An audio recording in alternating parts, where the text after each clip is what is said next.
మంత్రివర్గ విస్తరణకు సంబంధించి మంచిర్యాల ఎమ్మెల్యే ప్రేమ్ సాగర్ రావు హాట్ కామెంట్స్ చేశారు. తన గొంతు కోస్తే తన వాళ్ల గొంతు కోసినట్టేనని, తనను కాకుండా పార్టీలకు తిరిగి వచ్చే వారికి మంత్రి పదవి ఇస్తే ఉమ్మడి ఆదిలాబాద్ జిల్లాకు అన్యాయం జరుగుతుందన్నారు. మంచిర్యాల జిల్లా కేంద్రంలో జరిగిన జై బాపు జై భీమ్ జై సంవిధాన్ సభా వేదికపై ఉప ముఖ్యమంత్రి బట్టి విక్రమార్క ఎదుటనే తన గోడును వెళ్లబోసుకున్నారు. ఉమ్మడి ఆదిలాబాద్ జిల్లాకు మంత్రివర్గ విస్తరణలో అర్హులకు స్థానం కల్పించాలంటున్న మంచిర్యాల ఎమ్మెల్యే ప్రేమ్ సాగర్ రావుతో మా ప్రతినిధి ఇర్ఫాన్ ఫేస్ టు ఫేస్. రాష్ట్ర కేబినెట్ విస్తరణ మరొకసారి పొడిగించబడింది.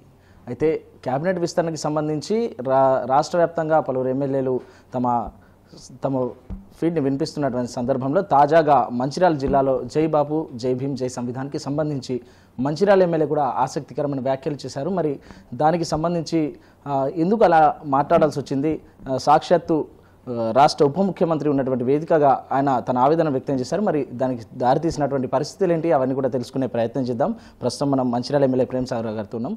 సార్ చెప్పండి, అసలు అలాంటి ఆసక్తికర వ్యాఖ్యలు చేయడానికి గల ప్రధాన కారణం ఏంటి? ఏదైతే గడిచిన నెల 2 నుంచి మీ ప్రింట్ కానీ ఎలక్ట్రానిక్ మాధ్యమాల్లో వచ్చిన పేర్లు ఇవన్నీ చూసిన తర్వాత కాంగ్రెస్ పార్టీ కార్యకర్తలు, కాంగ్రెస్ పార్టీ నాయకులు ఉమ్మడి జిల్లా మొత్తం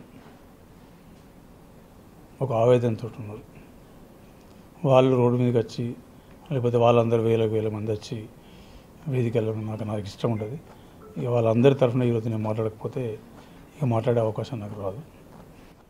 సరే, అంటే ముఖ్యంగా ఇప్పుడు ఏదైతే ప్రేమ్ సాగర్ రావు పార్టీని కష్టకాలంలో కూడా నెట్టుకొచ్చారు, ఇంద్రవెల్లి సభ నుండి అట్లాంటి పరిస్థితుల్లో కూడా కాంగ్రెస్ పార్టీని ఒక స్థాయికి తీసుకొచ్చినటువంటి ప్రేమ్ సాగర్ ఈ రోజున పార్టీకి సంబంధించి ఇదే మంత్రి పదవి విషయంలో ఇలా అడగాల్సిన పరిస్థితి వచ్చింది. దీనిపైన మీ స్పందన ఏంటి? మంత్రి పదవి అనేది నాకు పదవి కాదు, అలంకారం కాదు. ఉమ్మడి ఆదిలాబాద్ జిల్లా ఆదివాసులు, దళితులు, గిరిజనులు, మైనార్టీస్, మిగతా ఓబీసీలు ఈ గడిచిన 20 సంవత్సరాలు నా జీవితం వాళ్ళతోటే గడిచింది. వాళ్ళ సమస్యలు నా అనుకున్నాను. నేను ఈ ఉమ్మడి జిల్లాకున్న కాంగ్రెస్ పార్టీ అంతా నా కుటుంబం అనుకొని చేసుకుంటూ వచ్చిన.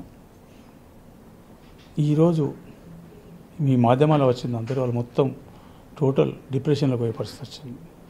వాళ్ళు ఇంకేదైనా వేరే కార్యక్రమాలు చేయకుండా ఉండడానికి ఈ రకంగా నేను స్టాండ్ తీసుకోవాల్సి వచ్చింది. స్టాండ్ కూడా ఇంతవరకు నేను ఎన్నడూ కూడా 25 సంవత్సరాల రాజకీయ జీవితంలో నాకు హక్కు లేని నేను అడగా. నాకు హక్కు ఉన్నది కాబట్టి నేను అడుగుతున్నాను. ఇవాళ నా హక్కు కూడా నా కోసం అడగట్లేదు. ఇవాళ ఈ ఉమ్మడి జిల్లాకు 75 సంవత్సరాల నుంచి అన్యాయం జరిగింది. ఈ అన్యాయం గురించి నేను చాలా వేదికల్లో మాట్లాడినా. అంటే ఏ వేదికలు, పెద్ద వేదికలు ఎక్కడ మాట్లాడినా కూడా నా గురించి నేను మాట్లాడలేదు, నా ఉమ్మడి జిల్లా గురించి ఇవాళ కూడా అదే మాట్లాడుతున్నాను. ఈసారి అవకాశం వెళ్ళిపోతే ఉమ్మడి జిల్లా అనాథ అయిపోతుంది. ఆ పరిస్థితిని తీసుకొని మాట్లాడాల్సి వచ్చింది. ఇక్కడున్న ప్రజలు మంచివాళ్ళు, ప్రాంతం మంచిది. ఈ ప్రాంతంలో పేరు చదువుకున్నారు కాబట్టి ఈ ప్రాంతానికి ఏదో ఒకటి చేసి కనీసం ఎంతో కొంత రుణం తెచ్చుకునే ఆలోచనతో రాజకీయాలకు వచ్చిన నేను.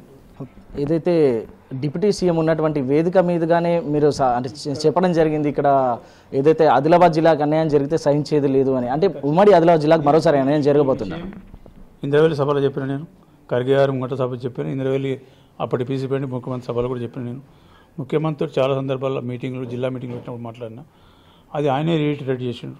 ముఖ్యమంత్రి గారు పెద్దపల్లి చెప్పిండు, ప్రేమ్ సాగర్ రావు గారు ఎప్పుడు మాట్లాడినా ఉమ్మడి ఆదిలాబాద్ జిల్లా గురించి మాట్లాడతారని. నేను చెప్పాలి అవసరం లేదు కదా, అని చెప్పింది కదా. ఆ వేదిక వీళ్ళు కూడా ఉన్నారు, వీళ్ళ గురించి చెప్పాలి కదా. ఉమ్మడి జిల్లా ఇప్పుడు వాళ్లకు ఇది ఒక గేమ్, పవర్ గేమ్. ఇది నాకు కాదు. సో చివరిగా అంటే ఇప్పుడు మళ్ళీ ఉమ్మడి జిల్లాకి అన్యాయం జరగాల్సి, అంటే మళ్ళీ ఒకసారి మంత్రి పదవి రాని పక్షంలో అట్లాంటి ఆలోచన ఏదంటే ఆదిలాబాద్ జిల్లా మరొకసారి ఉద్యమం జరుగుతుందని చెప్పి మీరు ప్రధానంగా వ్యాఖ్యానించారు. మరి ఏంటి ఆ వ్యాఖ్యల వెనుక ఉద్దేశం ఏంటి? మీరు నన్ను వాళ్ళకి లాగాల్సిన అవసరం, నేను ఉద్యమం జరుగుద్దని చెప్పలే. ఇది ఉద్యమాల నుంచి మొదలైందని చెప్పిన. ఆదిలాబాద్ జిల్లా ఇవాళ మళ్ళీ చెప్తాను, ఆదిలాబాద్ జిల్లా అంటే మొదటి అక్షరంతో మొదలవుతుంది. ఇంగ్లీష్లో తీసుకుంటే మొదటి అక్షరంతో మొదలవుతుంది. కాంగ్రెస్ పార్టీ, తెలుగుదేశం పార్టీ ఆవిర్భావం తర్వాత, టీఆర్ఎస్ ఆవిర్భావం తర్వాత ఈ తెలంగాణ రాష్ట్రంలో కాంగ్రెస్ పార్టీ అధికారం ఎప్పుడొచ్చినా కూడా ఉమ్మడి ఆదిలాబాద్ జిల్లాలో మెజార్టీ స్థానాలు తీసుకున్నప్పుడు మాత్రమే అధికారంలోకి వచ్చింది. ఇవాళ జిల్లా అధ్యక్షులు ఉన్నది, జిల్లాలో 4 సీట్లు గెలిచినాయి, 4 గెలిచినాయి కాంగ్రెస్కు. ఈ 3 గెలిచి పూర్తి ఉన్నాయి. కానాపుకు సంబంధించిన ఒక జన్నారం మండలం ఉంది. ఆ జన్నారం మండలం ఓట్లతో ఆ అభ్యర్థి కూడా గెలిచిండు.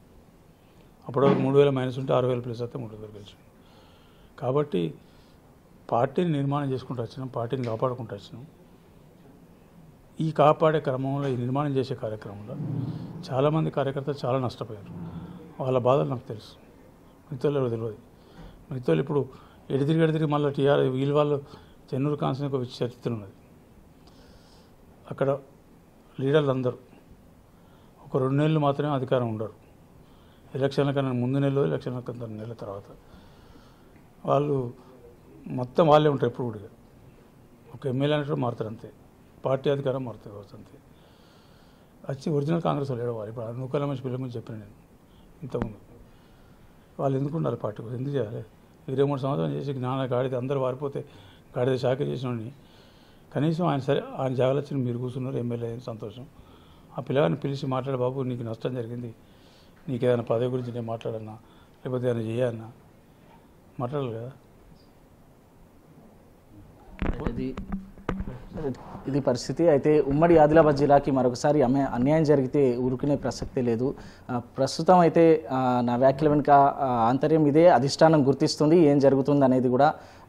మరొకసారి ఆదిలాబాద్ జిల్లాకి ఇటు మంత్రి పదవి త్వరలోనే వస్తుందని ఆశాభావం వ్యక్తం చేస్తున్నారు Mancherial MLA Prem Sagar Rao. Video journalist భూమేష్తో ఇర్ఫాన్, బిగ్ టీవీ.